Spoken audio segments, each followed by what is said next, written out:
Começamos aqui a nossa gravação da aula de hoje, dia 23 de novembro de 2020, aula de Lógica e Matemática, para a turma do primeiro período de Ciência da Computação, e eu gostaria que vocês escrevessem aí no chat presente, para que eu possa depois fazer o registro da presença de todos vocês, tá bom?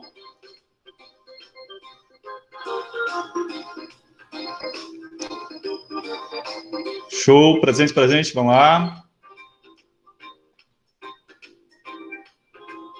Pessoal que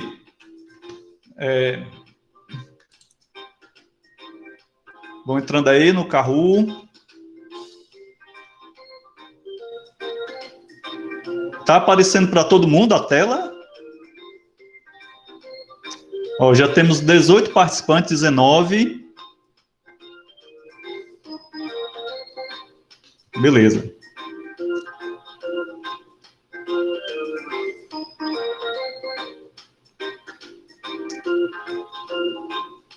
Estou esperando. O PIN é 1290589. 1290589 é o PIN.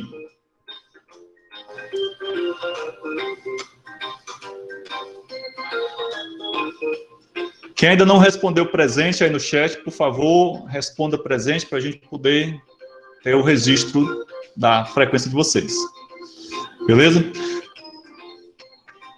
Pronto. Pessoal, lembrando o seguinte, aqueles que perderem a aula síncrona, para conquistar a presença, basta assistir, né, depois, fazer um relatório e me mandar por e-mail, tá certo? Será que já temos todos aqui?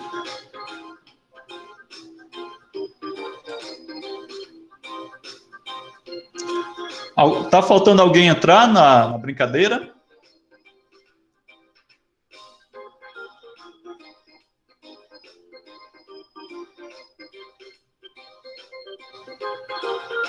Bom, já temos 24 participantes, 25. Faltam 25, faltam 4. Vixe, o Micael saiu da reunião. Ó.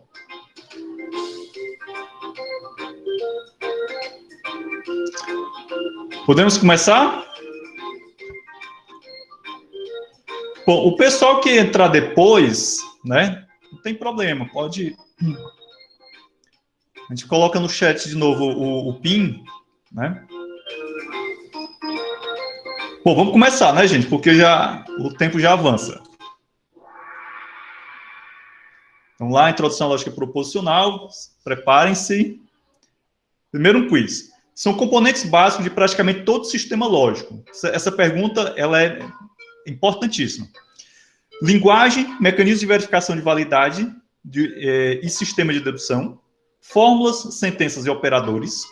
Linguagem, sistema de dedução e quantificadores. Mecanismo de verificação, linguagem e operadores. É uma pergunta capciosa. Tanto que eu coloquei bastante tempo aí para vocês responderem.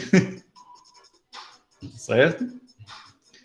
Ó, todo sistema lógico, seja ele a lógica proposicional, seja a lógica de predicados, ele tem alguns componentes básicos, certo? Cuidado para não confundir, porque as alternativas aí eu coloquei de propósito serem um pouco confusas.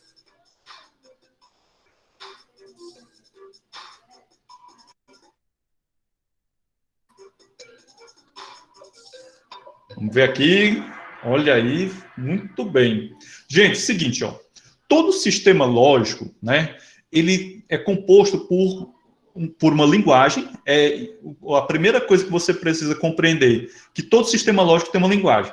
Ou seja, se você quiser, você também pode criar o seu próprio sistema lógico, começando a partir de uma linguagem. Quando você vai definir uma linguagem, você precisa definir não somente os símbolos que compõem essa linguagem, como também as regras de construção das fórmulas, né? Ou seja, uma gramática. Da mesma maneira que nós aprendemos uma linguagem natural, nós aprendemos um alfabeto, aprendemos uma linguagem, quando nós partimos para as linguagens formais, como, por exemplo, a lógica proposicional, nós precisamos ter, inicialmente, essa linguagem. O segundo componente são os mecanismos de verificação de validade. Esses mecanismos de verificação servem para quê? Servem para, primeiro, verificar se determinada fórmula é válida ou não. Então, o conceito de validade nós vamos estudar posteriormente quando nós avançarmos um pouco no nosso estudo, certo? Então, nesses mecanismos, nós temos como primeiro exemplo, a tabela verdade. A tabela verdade é um mecanismo de verificação da validade. Depois a gente vai aprender outros mecanismos, como os tablôs semânticos, os tablôs analíticos, certo? E, por fim, nós temos os chamados sistemas de dedução. Os sistemas de dedução, eles servem para quê? Servem para que, a partir de um determinado conjunto de fórmulas e um conjunto de regras, eu possa deduzir novas informações, novos conhecimentos, certo? Não qualquer sistema lógico que vocês forem estudar, você precisa aprender essa, digamos assim, essa santíssima trindade. Primeiro, uma linguagem, depois, os mecanismos de verificação e, por fim, algum sistema de dedução. Isso é básico, tá certo? Vamos aqui para o nosso pódio, né? Olha aí, temos aqui nossos 4 primeiros colocados. Vamos lá, ainda ter mais 4 perguntas. Segunda pergunta, um quiz também. Uma proposição não pode ser verdadeira ou falsa simultaneamente. Então, isso daí é um princípio da lógica proposicional. Que princípio é esse? É o princípio da identidade? É o princípio da não contradição ou é o princípio do terceiro excluído?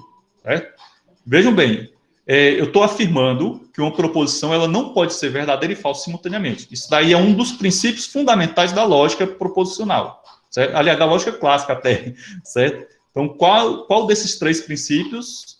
Vamos lá. Show de bola, a maioria acertou. Princípio da não contradição. Princípio da não contradição, vocês acabaram de ver, ele diz o seguinte: uma proposição não pode ser falsa e verdadeira simultaneamente. Isso vale para todo e qualquer sistema lógico? Não, existem sistemas lógicos que o princípio da não contradição, ele é, digamos assim, deixado de lado, certo? São outros sistemas lógicos. O princípio da identidade é um princípio que diz que A é igual a A, ou seja, Hudson é igual a Hudson, Lincoln é igual a Lincoln, Ronaldo é igual a Ronaldo, certo? E o princípio do terceiro excluído, ele diz o seguinte: uma proposição, ou ela é verdadeira, ou ela é falsa. Ela não pode ser uma terceira opção. E isso, no caso, né, no sistema lógico que a gente está estudando, a chamada lógica clássica, lógica proposicional. Pode ser que em outros sistemas lógicos, assim como eu falei que o princípio da não contradição não vale, né, ele não é satisfeito, pode ser que o princípio do terceiro excluído não seja satisfeito, né? Ah, meu Deus do céu. Vamos lá. Próximo, vamos aqui o nosso pódio. Olha, houve modificações aqui no nosso scoreboard. Alguém subiu, alguém desceu. Certo, beleza. Tá bonito aqui. True ou false? Os símbolos proposicional do alfabeto da lógica proposicional são finitos e enumeráveis. Isso é uma afirmação. Será que essa afirmação é verdadeira? Lembre-se que os símbolos proposicionais, a quem eu estou me referindo, são aqueles símbolos que nós utilizamos para representar as proposições, né? P, Q, R, S. Geralmente são essas 4 letras que a gente utiliza, certo? Essa questão aí está facinho. Tanto que as respostas... Opa, ainda foi... Olha, foi um pouco apertado. Bem, os símbolos proposicionais do alfabeto, eles são infinitos e enumeráveis. Vejam bem. Quando eu coloquei ali finitos, talvez isso provocou uma certa confusão na cabeça de alguns de vocês, certo? Então, eu posso ter infinitos símbolos proposicionais, P, Q, R, S, P1, P2, S2, e assim ad eterno, né? Ad infinito, desculpa, ok? Eles são enumeráveis, né? Porque eu posso contar, ou seja, eu posso estabelecer uma relação bionívoca entre eles e o conjunto dos números naturais, ou seja, eu posso contar, tá certo? Entendido? Vamos lá, próxima questão. Vamos ver se houve mudanças no nosso ranking. Olha, alguém que teve um foguinho aqui, o Alessandro. Oh, o Elster surgiu. Beleza, beleza. Tá bonita aqui a disputa. Né? Alessandro, né? Respondeu. Muito bem, Alessandro. E agora vamos à penúltima questão. Refere-se ao significado dos símbolos usados em um alfabeto. Bom, qual é a parte da lógica proposicional que lida com o significado dos símbolos? Veja bem, é a sintaxe? É a semântica? Eu estou falando de proposição ou eu estou falando de inferência? Né? Então, a resposta dessa questão, ela lida com o quê? Com o significado. Lembre-se que os símbolos são signos, né? E o significado é o que eles significam. Tá muito fácil essa daí também. Show de bola. Maioria semântica, mas um grande número respondeu aqui sintaxe. Gente, sintaxe é o que a gente está estudando agora, certo? Na parte de sintaxe, a gente estuda o alfabeto da linguagem da lógica proposicional, as regras de formação, ou seja, a gramática da lógica, e outros aspectos relacionados só à parte de sintaxe, ou seja, o estudo dos símbolos propriamente dito. A parte de significado, a semântica, que é o que nós vamos estudar posteriormente, que é na próxima semana, né, é o significado dos símbolos usados em um alfabeto, beleza? Entendido? Alguns aqui colocaram proposição, né, talvez confundiram também os conceitos, mas ninguém falou de inferência, beleza? Vamos ver como é que está o nosso ranking. Olha, modificações, certo? Temos aqui... houve aqui uma subida, né? Porque assim, gente, existem 20 e tantas pessoas participando do quiz, só que aqui ele só mostra os 5 primeiros, beleza? E vamos agora à nossa última pergunta. Atenção. É um exemplo de uma fórmula bem formada. FBF, eu tenho aqui 4 fórmulas e vocês vão dizer qual delas, né, é uma fórmula bem formada. Uma fórmula bem formada é aquela que está dentro dos conformes do que diz a gramática da sintaxe da lógica proposicional, certo? Show de bola, a maioria acertou. Então, ó, nós temos aqui uma condicional, em que o antecedente dessa condicional é uma conjunção, em que um dos conjuntivos está negado, e o consequente da condicional está negado, certo? Por que a primeira opção estava incorreta, né? Você tem aqui uma proposição, uma negação sendo utilizada como se fosse um símbolo, um conectivo binário. E vocês não podem esquecer que a negação é um conectivo unário. Então, dessa forma como está colocado aqui, eu acho que dá para vocês verem, ele está sendo utilizado como binário. Vamos qual é o problema aqui nessa outra opção. Nós temos aqui uma conjunção, que é um conectivo binário, está sendo utilizado como um conectivo unário, também está incorreto, certo? E essa última opção, nós temos 2 erros aqui. Nós temos o conectivo da negação, que é binário, aliás, unário, está sendo utilizado como binário, né? E um outro conectivo binário está sendo colocado aqui de uma forma incorreta também, tá certo? Entendido? Então, essa opção aqui foi a opçãozinha que está completamente correta, de acordo com a definição de uma fórmula bem formada. Fórmula bem formada, FBF é sinônimo. Vamos agora ver como ficou o nosso pódio, né? Atenção. O terceiro lugar, o Albuquerque Filho, né, deve ser filho. Segundo lugar, a Germana, parabéns. Ó. E o primeiro lugar foi o A. Olha aí o Elster, parabéns, Elster, você conseguiu, né? O Alcântara e o Lincoln ficaram em 4º e 5º lugar, certo? Depois eu vou analisar o restante das respostas, beleza? Tranquilo? Bom, gente, então, alguma dúvida com relação a essa parte aqui introdutória? Não, né?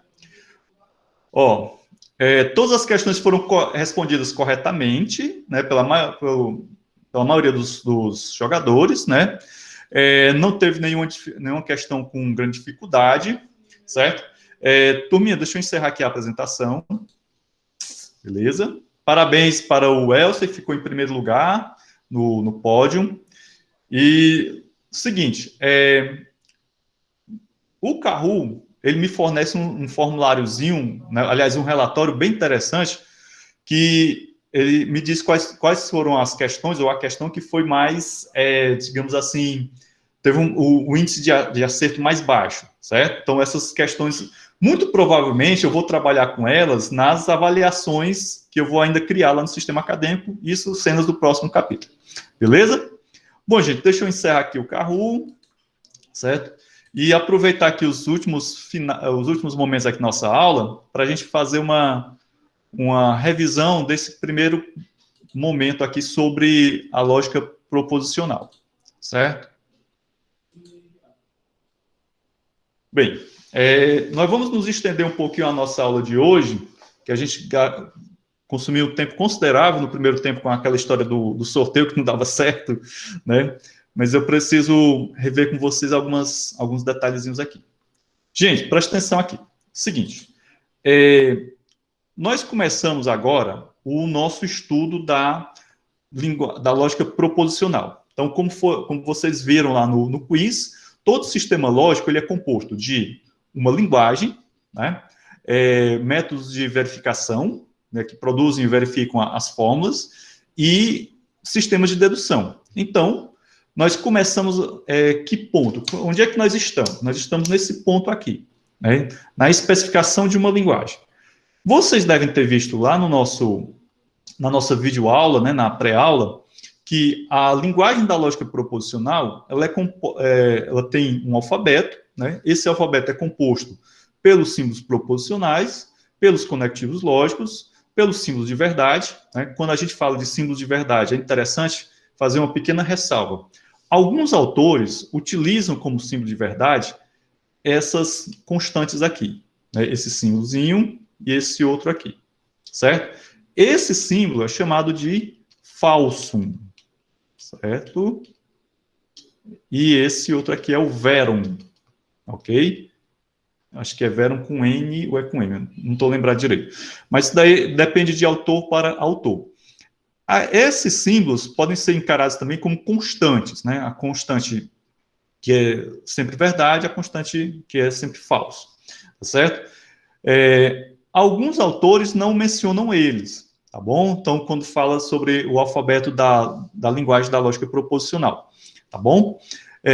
Então, quando a gente fala de especificação de uma linguagem, nós precisamos ter em mente os símbolos proposicionais, né, os símbolos de verdade, que a gente acabou de ver, os conectivos lógicos e os sinais de pontuação. No caso da linguagem da lógica proposicional, nossos sinais de pontuação são apenas os parênteses, beleza? Eu acredito que isso daqui é ponto pacífico para todos, todo mundo entendeu bem direitinho. Bem, depois que a gente entender direitinho a parte de sintaxe, né, e a gente vai passar para a semântica, né, nós também iremos estudar esses métodos que produzem ou verificam as fórmulas bem formadas, né? Fórmula bem formada a gente chama de FBF ou argumentos, certo? Então, esses métodos, inicialmente nós vamos estudar o método da tabela verdade, né? Um método bastante simples, apesar de ser bastante mecânico, mas a tabela verdade tem um custo computacional, né? Isso a gente vai ver posteriormente. E, por último, nós vamos estudar sistemas de dedução. Um dos sistemas que nós iremos estudar será a dedução natural, tá certo? Mas iremos estudar outros também. Bom, eu queria comentar com vocês que quando se faz um estudo de uma linguagem formal, ou qualquer linguagem, nós nos deparamos com essas duas entidades, vamos dizer assim, a chamada linguagem-objeto e a chamada metalinguagem. Bom, quem é a nossa linguagem-objeto nesse nosso estudo da lógica proposicional? É a linguagem da lógica proposicional, ou seja, os conectivos, os símbolos proposicionais, então tudo aqui dali faz parte da linguagem-objeto. Só que a gente vai se referir à linguagem-objeto utilizando uma outra linguagem, no nosso caso, a língua portuguesa. Então, a língua portuguesa acaba sendo para nós a metalinguagem. Vou pegar aqui um outro exemplo que vai ficar muito claro para vocês. Quando você estuda um outro idioma, né, vamos supor que você está fazendo o curso de inglês.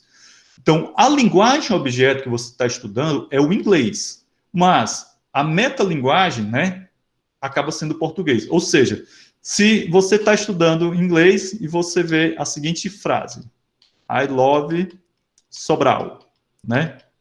Então, aqui ela está escrita no inglês, que é a nossa linguagem-objeto, mas eu sei que I love Sobral quer dizer em português que eu amo Sobral. Então, esse eu amo Sobral é a metalinguagem para você compreender, né? O estudo da linguagem objeto. Acontece, às vezes, que a linguagem objeto ela pode acabar se confundindo com a própria metalinguagem, tá bom? Mas no nosso caso aqui, está bem claro que a linguagem objeto é a linguagem da lógica proposicional. Quando nós estivermos estudando a lógica de predicados, qual vai ser a nossa linguagem objeto? A linguagem da lógica de predicados. Quando nós estivermos na lógica modal, também nós vamos mudar de linguagem objeto. Porém, a metalinguagem vai permanecer a mesma, né? Vai ser a língua portuguesa. Bom, no nosso estudo aqui da lógica proposicional, dessa nossa linguagem, nós vamos trabalhar com variáveis. Na lógica de predicados também. Só que as variáveis aqui na lógica proposicional, em geral, nós vamos utilizar duas letras gregas. No caso aqui, a letra grega φ e a letra grega psi. Em geral, nós vamos trabalhar com elas. Essas letras gregas, elas deverão ser encaradas, né, como variáveis que representam várias proposições ou uma fórmula, né, uma fórmula completa ou apenas um símbolo proposicional, enfim. Quando você se deparar numa pré-aula com algo do tipo φ, conjunção psi, isso daqui é uma fórmula? Não, aqui digamos assim, é um esquema de fórmula, certo? Lembre-se que o φ e o psi não fazem parte da linguagem objeto, certo? Essas duas letras gregas estão representando outras fórmulas, elas são o quê? São variáveis, certo? Quando nós chegarmos na lógica de predicados, aí sim nós teremos variáveis que fazem parte da linguagem objeto, tá certo? Então, para todos os efeitos, iremos trabalhar com variáveis, né, nesse nosso estudo aqui da lógica proposicional, porém, essas variáveis, no caso aqui as letras gregas φ e psi, também podem ser as letras A, B e C, né, certo? Vai depender muito do material que a gente vai trabalhar, serão encaradas como sendo variáveis, né? Elas não fazem parte da linguagem objeto, tá certo? Bom, turma, para a gente finalizar essa parte que eu queria comentar com vocês, eu queria trazer aqui uma espécie de curiosidade, certo? Quando vocês estudaram na videoaula, vocês devem ter visto que nós utilizamos parênteses como símbolo o símbolo de pontuação, né? Então, a gente deve utilizar os parênteses sempre para organizar melhor a nossa FBF, né? E também os parênteses podem ser utilizados para modificar a semântica de uma fórmula. Isso é algo que a gente vai ver posteriormente. Mas existe uma notação que é chamada de notação polonesa, que ela não usa parênteses, né? A notação polonesa, ela é diferente da notação que a gente utiliza, certo? Ela é uma notação prefixa, ou seja, os conectivos, eles aparecem não entre os símbolos proposicionais, entre as variáveis proposicionais, né? É como se todos os conectivos se comportassem como conectivo da negação, digamos assim, ele aparece aqui na frente. Então, aqui eu tenho, como seria... Isso, Michael. Michael, você fez uma colocação muito importante. Na notação polonesa, não é obrigatório, você não usa parênteses, certo? Tanto que pode ficar um tanto complexo você ler uma fórmula em notação polonesa. Só que aí eu vou mostrar para vocês que a notação polonesa, do ponto de vista computacional, ela é mais interessante do que a notação que nós estamos acostumados a utilizar, certo? Preste atenção, acompanhe com bastante atenção aqui na minha lousa. Aqui eu tenho a disjunção, escrita em notação polonesa, aqui eu tenho a conjunção em notação polonesa, a condicional e a bicondicional. Vocês devem estar observando que o conectivo, ele aparece antes das variáveis que simbolizam as fórmulas, né? Vamos convencionar que H e G pode simbolizar uma fórmula, duas fórmulas quaisquer. Então, aqui eu tenho um exemplo de uma fórmula escrita na notação convencional. Vocês observam que os parênteses foram bastante utilizados aqui para poder deixar a coisa bem organizada, deixar a fórmula bem organizada. E essa fórmula aqui é o quê? É uma condicional, né? Onde essa parte aqui é meu antecedente, certo? E aqui eu tenho o meu consequente. Observe que o meu antecedente é uma conjunção, né? Aqui a conjunçãozinha. Presta atenção, galera. Presta atenção que o negócio aqui é interessante. E o meu consequente é uma bicondicional, certo? Observe que existem várias subfórmulas aí. Né? O conceito de subfórmula vocês aprenderam lá na pré-aula também. Bom, como é que eu pego essa fórmula aqui, que está na notação convencional, a notação que você está mais acostumado, como é que eu represento ela na notação polonesa? Simples, aqui, ó. Aqui está a mesma fórmula acima, certo? A mesma fórmula que você está vendo aqui em cima, só que escrita em notação polonesa. Observe que não tem nenhum parênteses nela, né? E quando você olha, você toma até um susto. Meu Deus do céu, como ela é muito mais complexa para nós seres humanos lermos, né, do que uma notação como essa. Tá? Talvez, se você tivesse sido apresentado a notação polonesa desde sempre, talvez a dificuldade nem fosse tão grande assim. É uma hipótese que eu estou levantando, né? Mas, olhando assim, você já toma aquele susto. Bom, mas qual é a vantagem da notação polonesa, né? Gente, é o seguinte, se você estiver construindo um provador automático de teorema, em outras palavras, você está escrevendo um programa no qual você vai passar uma fórmula da lógica proposicional e o programa vai verificar se aquela fórmula é válida ou não, né?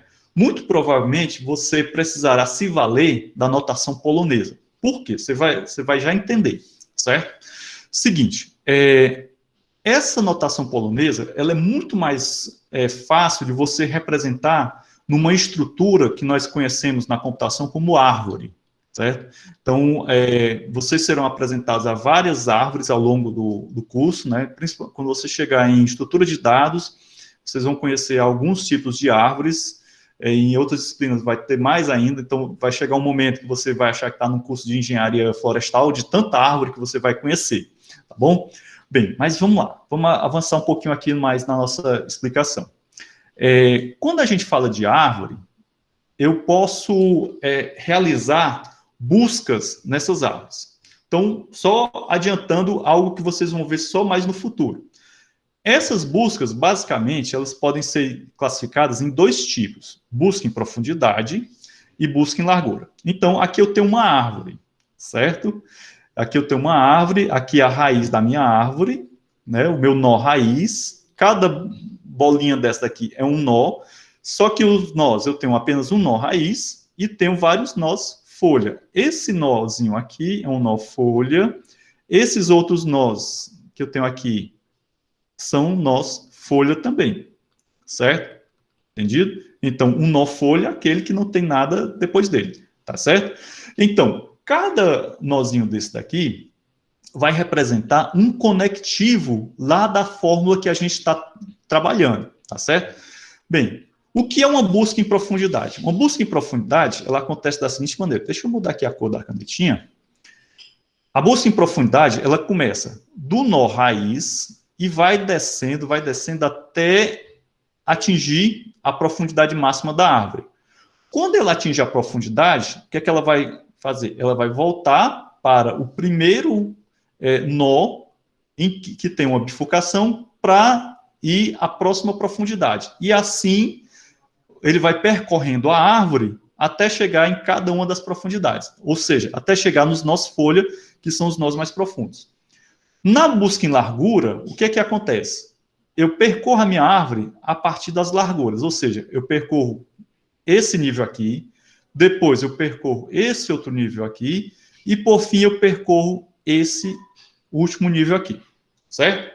Para você entender melhor essa história de busca, né, a diferença entre busca em profundidade e busca em largura, eu sempre gosto de utilizar esse exemplo aqui. Vamos imaginar que você, esse bonequinho aqui, e você precisa comprar um presente para o seu amigo secreto.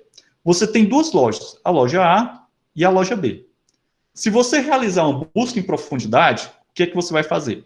Você vai entrar na loja A, né, que é esse prédio de 3 andares, vai percorrer andar por andar, depois vai sair do prédio A e vai até o prédio B e vai percorrer andar por andar até chegar no último andar. Então, você realizou uma busca em profundidade.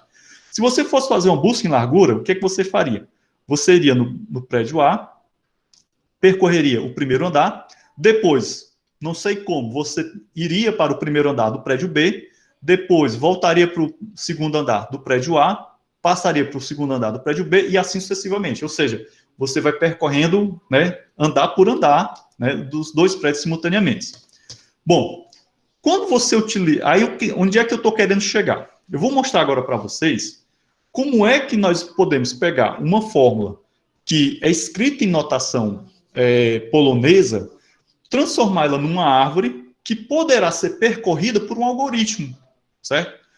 Não cabe a nós aqui na disciplina de lógica matemática ensinar para vocês como é um algoritmo que trabalha com árvores. Isso vocês vão ver futuramente. Mas eu já estou mostrando para vocês como é que vocês podem pegar esse conhecimento, né, da notação polonesa e já pensar em construir um provador automático de teoremas. Então, preste atenção. O que nós vamos fazer aqui? Vamos descer. Voltar aqui os nossos exemplos, né? Então, turma, deixa eu pegar aqui o meu esquema aqui. Eu preciso consultar aqui o meu esquema que eu fiz, né? Então, vejam bem, ó.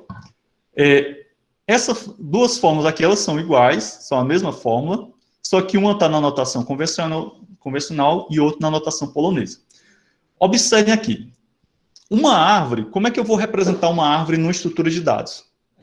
Eu vou usar um vetor, certo? Então, eu vou colocar cada um dos símbolos da minha árvore dentro de uma posição do vetor e vou percorrer esse vetor, certo? Não vou entrar em detalhes de algoritmos porque foge totalmente do escopo da nossa disciplina. Mas, eu acho que vocês já devem ter visto ou já estão começando a ver vetores na vida de vocês, ou ainda vão ver. Isso daqui não vai ser muito misterioso para vocês. Então, vejam bem, vamos construir a nossa árvore. Preste atenção. Aqui eu tenho a nossa notação polonesa, certo? Eu disse para vocês que a nossa fórmula original, ela é uma condicional. Então, o meu conectivo principal, nesse caso, é esse conectivo da condicional. Onde é que ele está aqui na notação polonesa? É o primeiro conectivo da minha fórmula. Ou seja, ele vai ser o quê? O meu nó raiz, certo? Bem, a gente sabe que o conectivo da condicional é um conectivo binário. Então, ele tem... Eu vou puxar aqui uma perninha, outra, certo? E agora, o que é que vai ficar à direita? O antecedente dessa minha condicional e à esquerda o consequente. Aqui, olhando para a fórmula na notação convencional, nós vemos que o antecedente da minha condicional é uma conjunção. Logo, o que é que eu vou colocar aqui? Essa conjunção. Onde é que está a minha conjunção aqui, ó? Já é o próximo símbolo, certo? Bem, a gente sabe que o consequente da condicional é essa bicondicional aqui. Acompanha aí, certo? Logo, o que é que eu vou ter aqui? Né? Deixa eu ver aqui se está... Isso, exatamente. Então, ó, o nó da minha árvore, né? Ó, eu percorrendo aqui, certo? Essa árvore, nós vamos realizar uma busca em profundidade.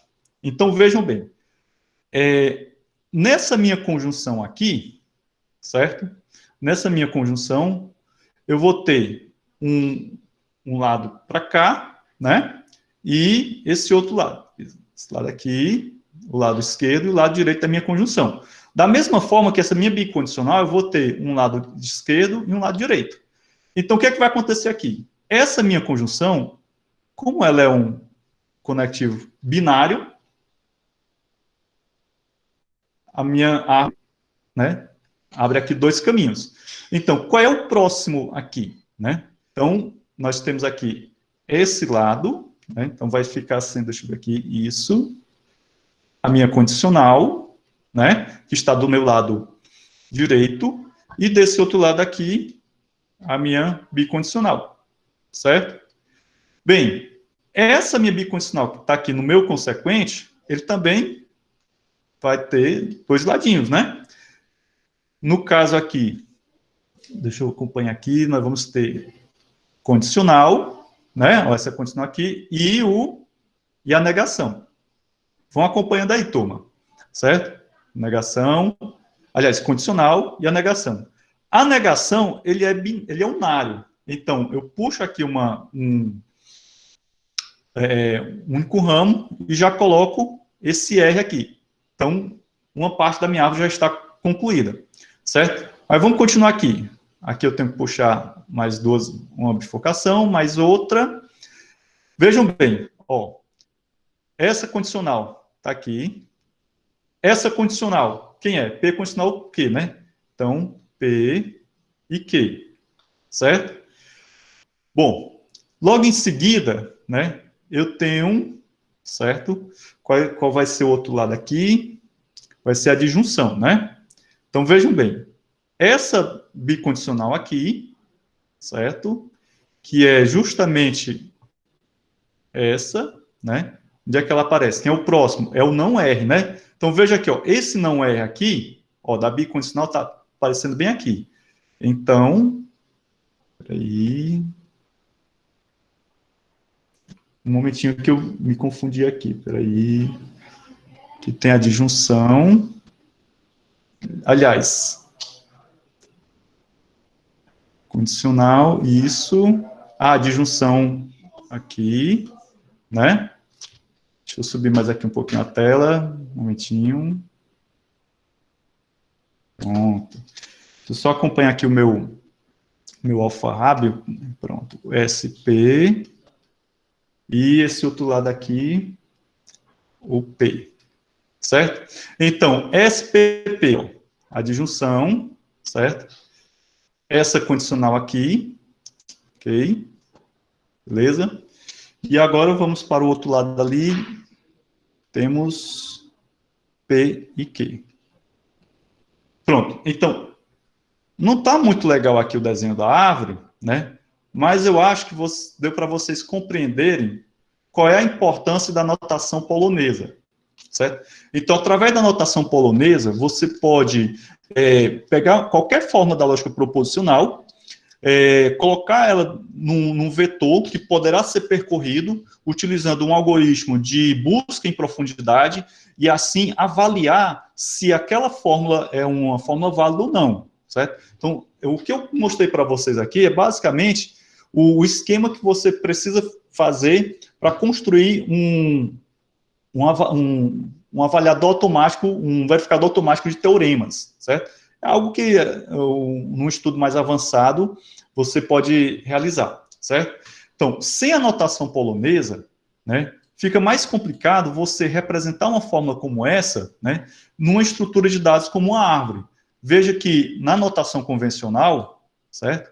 Que é essa que nós temos aqui, representar ela como uma árvore já é um pouco mais complexo, certo? Claro que dá para a gente transformar essa notação aqui numa árvore, mas no caso da notação polonesa, ela já te dá, inclusive, as posições que cada símbolo e cada conectivo e cada símbolo proposicional vai ficar dentro do vetor. E aí caberá, né, o uso de um algoritmo de busca em profundidade para fazer a avaliação. Tem dois R's na negação. Peraí. Deixa eu ver aqui, João Davi. Não, eu cometi um erro aqui, João. Tá faltando um R. Peraí, deixa eu procurar aqui no meu... Ah, faltou um Rzinho bem aqui. Espera aí.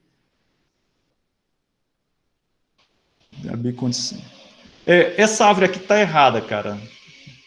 Não tá... Eu tô vendo aqui o desenho que eu fiz, certo? Desconsidere esse desenho aqui. Eu tô vendo aqui um desenho que eu fiz no meu papel. Infelizmente, eu não consegui fazer tal e qual. Bom, vamos fazer o seguinte. Vocês entenderam aí como é que a gente faz, né? Monta essa árvore a partir da notação polonesa. Então, fica como atividade para vocês fazerem em casa. Esse desenho realmente está equivocado, que está faltando realmente os R's que você observou. Mas que bom que você prestou atenção, certo? Gente, vocês entenderam aí como é que, qual foi o porém que o João percebeu? A ausência aqui de um R?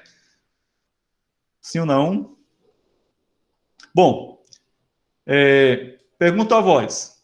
Deu para entender como é que funciona a notação polonesa? Eu trouxe isso daqui mais como uma curiosidade para vocês, certo?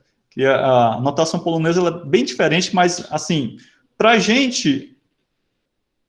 Isso, Lincoln, exatamente. A notação polonesa ela é bem mais eficiente computacionalmente falando. Para um computador, para um software, é muito mais fácil ele ler isso daqui, né, a notação polonesa, do que a notação convencional. A notação convencional é melhor para a gente, né? É muito mais natural você ler uma fórmula assim do que você ler isso daqui. Mas, na notação polonesa, computacionalmente, como você bem observou, ela é mais eficiente, certo? Até mesmo para você construir um provador automático de teorema. Você vai ter que utilizar a notação polonesa, tá certo? Então, os provadores automáticos de teorema foram um dos primeiros experimentos de inteligência artificial. É algo que vocês vão ver lá em IA com um certo aprofundamento, o que vem a ser provador automático de teoremas. Beleza? Turma, vou encerrar aqui a apresentação. E já são quase meio-dia, né? Aliás, já é quase 11h30, certo? Pergunto a vós, alguma dúvida com relação ao trabalho, à tarefa? Sim ou não? Diga aí, Thales, qual é a dúvida? Thales, se quiser abrir o microfone, pode falar, certo? Ou escreve aí a tua dúvida.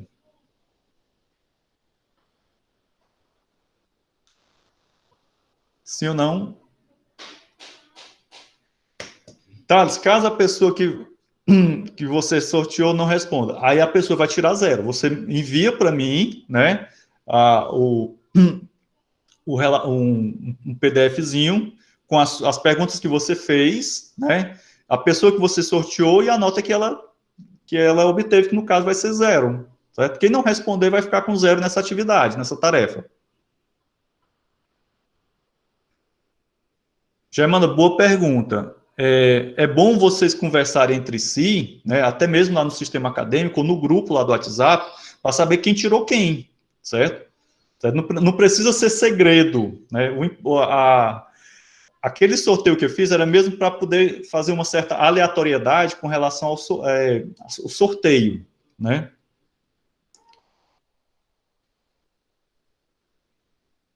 Não, Matheus, você envia só as perguntas, a resposta a pessoa...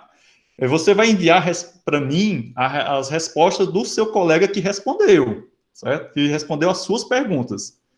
O seu trabalho é só formular as perguntas, você não precisa respondê-las, não. Quem vai responder é a pessoa que deverá, que foi sorteado, certo?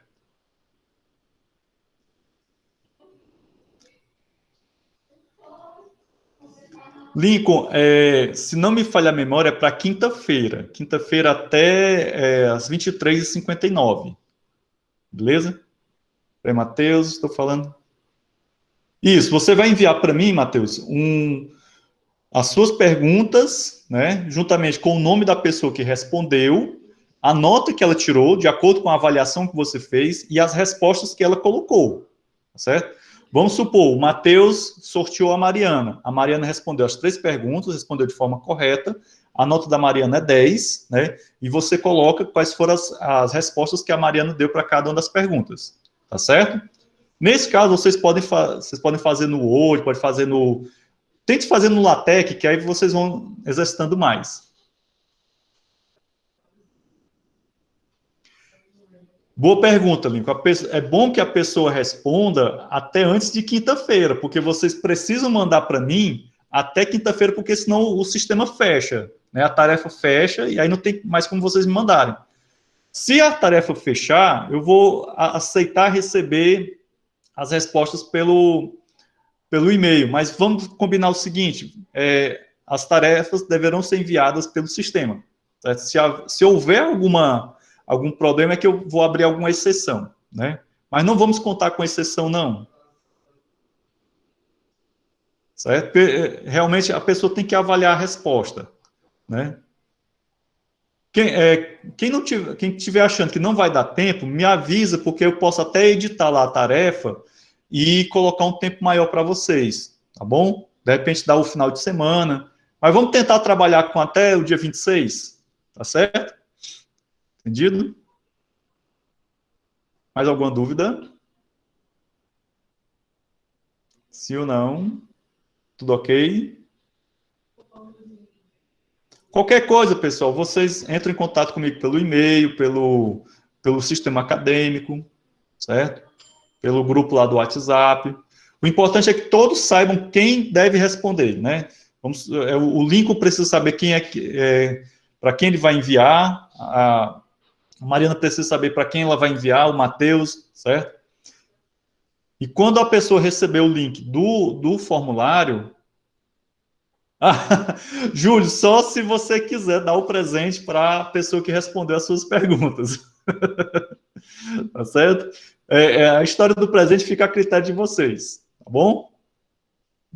Aí fica a critério de todos. Bom, gente, alguma dúvida? Continuando mais alguma dúvida, sim ou não? Não, né? Bom, então vou parar aqui a gravação. Acho que está todo mundo já sabendo. Todo mundo já respondeu, né? A presença. Ah, boa, Micael. Então, gente, ó, parar aqui a gravação. Então, a todos uma boa semana. Continue se cuidando, continuem estudando direitinho, tá certo? E a gente se vê na segunda-feira que vem e a gente vai se comunicando ao longo da semana, tá bom? Um abraço para todos. Até mais. Opa, diga aí, Albuquerque Filho.